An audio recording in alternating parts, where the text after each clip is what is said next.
Boys, it's the first time I've done this in a while, but I'm just gonna take you on a bit of a yap. Like, I'm currently on a Vietnamese beach.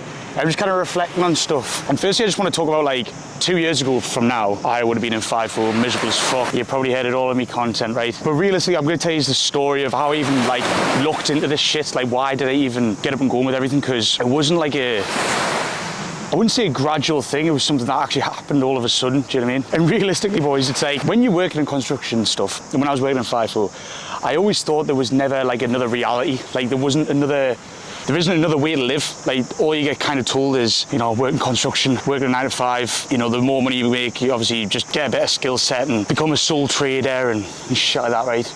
It was funny because I went to Bali and been to Bali a few times, but usually before like a lad's holiday for like an absolute piss up. But every time we used to go, obviously we went for the wrong reasons back in the day. You'd always see obviously people just fucking working on the laptops and shit and you know, just living basically my holiday as their reality really. And essentially I used to, me and a couple of my mates anyways, was a big group where they used to go, but we used to get absolutely fuming when we used to come back on site. Because we'd go for like, what was it, like a week? And by the time we got back from site, back from, you know, Bali, it feels like that holiday never happened. And obviously anyone could probably relate to that, but you know, when you go on holiday then you come back and you realise, what the fuck is my life? Do you know what I mean? Well, this happened 4 or 5 times. Anyways, well, I got to about it was the 3rd time I went. And maybe mates were like, right, we're gonna go to this island called Gili T. And yeah, essentially fucking took a massive dose of shrooms. And if anything, for about 6 hours, me and mates were in this kind of trance.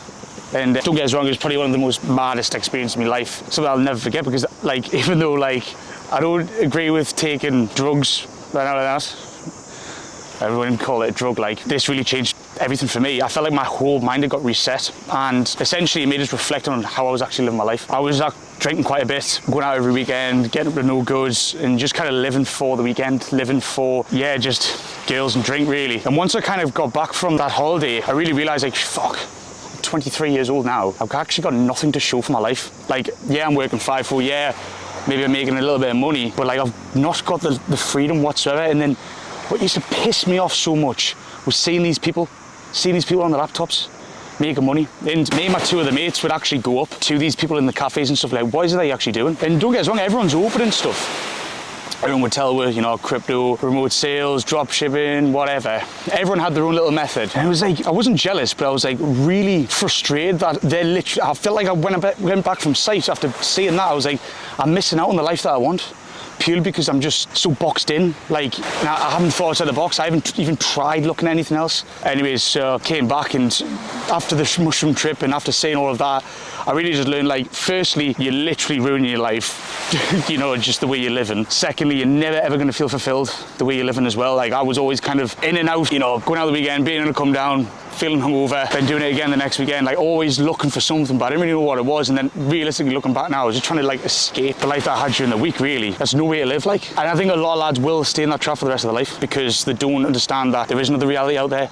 Yes, you can see it on Instagram. Yes, you can see these people making all this money and shit like that, but if you've never actually seen it in person, it's hard to actually fucking believe it. So when you do go to these places, even Southeast Asia or whatever, like, don't get us wrong, it's not like the end goal, you know, living in Southeast Asia, whatever, but it's like, you realise like other people are living a different reality. And then once you actually get to that point which I'm at now, and then I've been to Dubai and stuff, there is another reality. And then I sort of realise, hang on, there is all these different realities here that, you know, can just be unlocked with your head. As long as you actually believe they exist.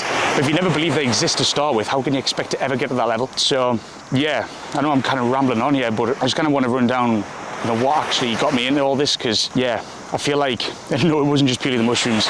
It was just the pure frustration of looking into my future, seeing what my life was going to look like in, you know, 20 years, even if I stayed in Australia, you know, because I was supposed to get my residency there, but I would have to stay in 5'4" for 4 years. And a few lads that are always messaging me about 5'4" and stuff, yeah, it's all well and good, but realistically, boys, like, it's just a short-term fix.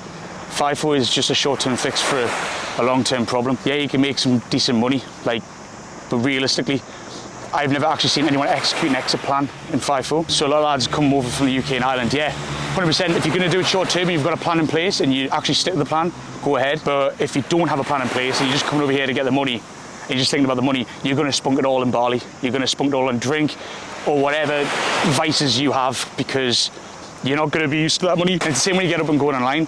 Like, you'll be in the trenches for a little bit, you know, start making decent money, and then you start to realize, actually, hang on, I'm not actually selling my time for money here.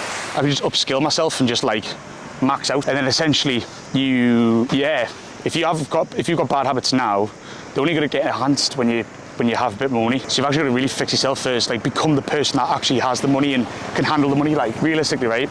If you have like a bad habits, bad intentions with money, you're never gonna keep it. Like, you've got to really be crystal clear on what, if you say you want to earn a certain amount of money, like, how would you actually spend that money? Do you know what I mean? But yeah, look, I just thought I'd give you a bit of a rundown on like that story. Like, just because this fucking beach, it kind of reminded us when I was on the shrooms and I was kind of like absolutely off my head, but I was getting all my thoughts rearranged for us. And I was like, I'm not living the life that I know I'm capable of, and the path I'm going down is literally down to death.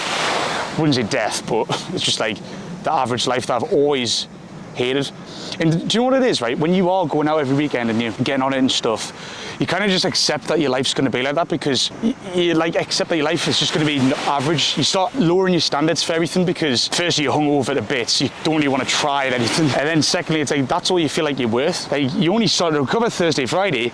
Do you know what I mean? And it's like, you're still fucking in bits mentally. Of course your self-worth's going to be down the drain. How are you supposed to expect to improve your life when you don't even have that standard set for yourself in the first place? Do you know what I mean? So yeah, and it's funny when people go on like health kicks and stuff, and they're like, they've stopped drinking for like 2 weeks, they suddenly feel class, they've got all this motivation, and they shoot themselves in the foot again. This is why 50%, I'd say, of people will stay in that cycle forever. And it's funny because everyone knows the answers. Everybody knows how to live life better. There's no like secrets.